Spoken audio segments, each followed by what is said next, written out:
go with that 43 you had. I didn't hear any, but that just looks like we do.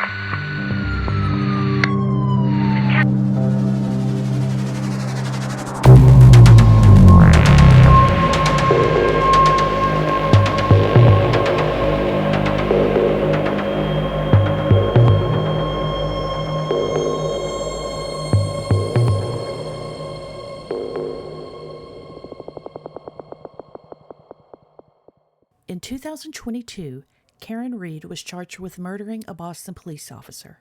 In 2008, Quincy Cross was convicted of murdering a fire captain's daughter. Both cases involve families at the heart of public service. One law enforcement, one fire rescue. Both investigations were catastrophically mishandled. Currin Reed had resources, money for expert witnesses, a defense team. By the time her trial began, there was strong media attention. Quincy Cross had none of that. He thought his innocence would be enough, and that difference between resources and none might be the only reason one person walked free and the other is serving life without parole.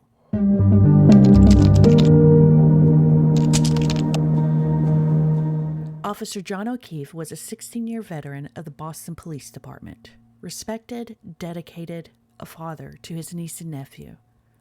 When a cop dies, the entire force mobilizes. The pressure to solve it is immense because this isn't just a murder, it's an attack on the brotherhood. Jessica Currin was 18 years old, the daughter of Gene and Joe Currin, Mayfield's fire captain. A new mom, just starting her life. When the fire captain's daughter is murdered, the entire town with a population of 10,000 feels it. The pressure to solve the case is immense. Because in a place that small, everyone knows everyone. People talk. Word travels fast. This type of crime does not happen there. And when it did, how could someone get away with it and leave Jessica in a place so public in a town this small? Both cases demanded answers and still do. Both investigations should have been handled with the utmost care. So why did both of these cases go so wrong? January 29th, 2022, Canton, Massachusetts. Officer John O'Keefe is found lifeless in the snow outside Brian Albert, a Boston police officer's home. He's rushed to the hospital and soon pronounced dead. His girlfriend, Currin Reed, who is not from Canton, is immediately a person of interest. The Commonwealth's theory was Currin dropped John off at a party at 34 Fairview Road. They had been drinking, they had been arguing, she backed into him with her SUV and left him to die in the snow. But almost immediately, something felt wrong. John's injuries didn't match a car accident. There were scratches on his arm like from a dog. Taillight pieces appeared at the scene after initial searches. And here's where it gets even more complicated. The lead investigator? He knew the Alberts. The entire investigation was being run by people with ties to the very house where John was last seen alive. Currin Reed was arrested and charged with second-degree murder. Now let's go back 25 years to a very different place, but a very similar pattern. August 1st, 2000, Mayfield, Kentucky. Jessica Currin is found deceased and her body burned behind Mayfield Middle School. This heinous crime is a case that screams for outside help in a town so small. Anyone or any agency with homicide experience. Only 2 years since we've had our last homicide. Instead, Assistant Chief Ronnie Lear made a decision. Besides the decision to hire a psychic to solve the case, he decided he's keeping the case in-house. Despite 2 experienced investigators who stated they were available, Ronnie Lear assigned the case to a rookie who was on his first day of being a detective.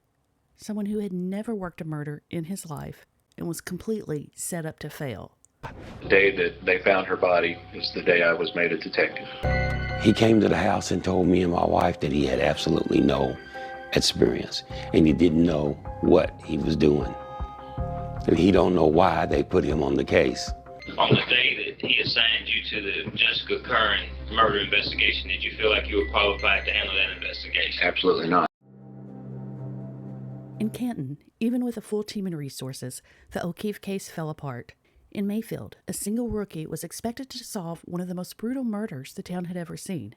Evidence was lost, Jessica's dress thrown away, her rape kit mixed with 2 others. Chain of custody? What's that? Suspects came and went. After 3 years, the investigation drifted to the Kentucky State Police and then eventually drifted to the KBI, Kentucky Bureau of Investigation. During the investigation into Jessica Currin's murder, the situation became even more complicated when a local Mayfield woman took it upon herself to try to solve the case. At the time, not all of her motives were clear, and it later became evident that there were hidden agendas behind her actions. These factors contributed to the messy investigative process and made it even more difficult to uncover the truth about what happened to Jessica Currin. And Quincy Cross, a young man with no connection to Jessica or the co-defendants whatsoever. A man from Tennessee became the easy target. 2 investigations, both should have been top priority. Both were catastrophically botched. In both cases, law enforcement officers themselves became suspicious to their communities, or at minimum, extremely questionable, and for good reason. I never knew who the girl was. Never seen her before in my life. In the Jessica Currin case, questions linger about Ronnie Lear. Ronnie Lear. Ronnie Lear. Mr. Lear. Ronnie Lear. Ronnie Lear. Ronnie Lear. No. Ronnie Lear. Ronnie Lear. Ronnie Lear. Ronnie Lear. Ronnie Lear. Ronnie Lear. Ronnie Lear. Ronnie Lear. Ronnie Lear. Ronnie Lear. Ronnie Lear. Ronnie Lear. Why did he assign a rookie to this case? Why did so much evidence disappear? Why did he not ask for outside help? Even though Ronnie Lear said, quote, his heart was no longer in it, why did he leave the Mayfield Police Department not too long after this case began? Why did he move out of state after living in Mayfield his whole life and having family still there? Does that sound familiar? Was Ronnie Lear protecting someone? Was he being blackmailed? Or was he protecting himself? Karen Reed had something Quincy Cross didn't: resources. She hired top defense attorneys, the best defense team I have ever seen, accident reconstruction experts, forensic pathologists who tore apart the state's theory, and she had something else: visibility. Now, it did take a while for Karen to gain visibility, but once she did, her case became a cause. Thousands of people showed up to support her. Social media exploded. National coverage. After 2 trials, charges were eventually dropped and Karen Reed walked free. Quincy Cross had none of that. He had a public defender. Overworked, underpaid, juggling dozens of cases. No expert witnesses, no forensic specialists, not too much national media attention. Prosecution's case rested entirely on the drug-infused testimony of teenagers. Wild, unfathomable stories from teenagers that changed every time they were told. Stories with no physical evidence to back them up. Hearsay was evidence in this case. But without experts to challenge those stories, without resources to investigate alternatives, without a defense team that cared about their client and justice, the jury convicted Quincy Cross in only 3 hours. Quincy Cross was charged with kidnapping with murder, first-degree rape, first-degree sodomy, abuse of a corpse, and tampering with physical evidence, all without a single speck of evidence or DNA that tied him to the crime scene. The medical examiner said there was not any proof of rape, so why was Quincy charged with rape? He was literally charged for crimes that did not even exist in this case. We will dive deeper into that in another video. Quincy was sentenced to life without parole. This is the graphic reality of the American justice system. 2 people that I believe are both innocent. Many similarities. Catastrophically botched investigations. Intentionally botched or incompetence. Crime scenes not secured. Missing evidence. One had resources, one didn't. And both had extremely supportive families. Justice is supposed to be blind. Quincy Cross is not an anomaly. They charged the wrong person with murder.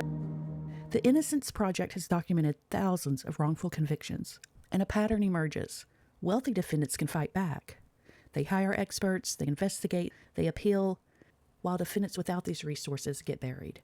Karen Reed's case had the resources to turn public opinion, to get the facts out there, to pressure prosecutors, and to demand accountability. Quincy Cross had none of that. His case disappeared into the system. Another conviction, another file closed. And while Karen Reed had all these resources, it still took all of her funds and an insane amount of work and fighting just to get her freedom back. Here's the question that haunts both cases. If the investigations were this badly botched, if law enforcement officers themselves were potentially tied to these cases, how many others are sitting in prison right now for crimes they did not commit? 25 years after Jessica Currin's murder, Quincy Cross is still behind bars, but thankfully the Kentucky Innocence Project has taken his case. Witnesses have recanted testimonies. They have found new evidence and clear documentation of just how badly the investigations went. And so much more has come to light. On October 23, 2025, Quincy had a hearing, his first real chance in 17 years, and he was granted an evidentiary hearing. 2 cases that should never have been prosecuted the way they were. 2 investigations that failed their victims and their communities. 2 investigations that wasted enormous amounts of taxpayer dollars. One person walked free because they could afford to fight. The other is still fighting, with nothing but the truth. If Karen Reed did not have resources, if she had been assigned to a public defender, if she had not been able to hire experts and generate media attention, would her case have ended like Quincy's? The answer should terrify you.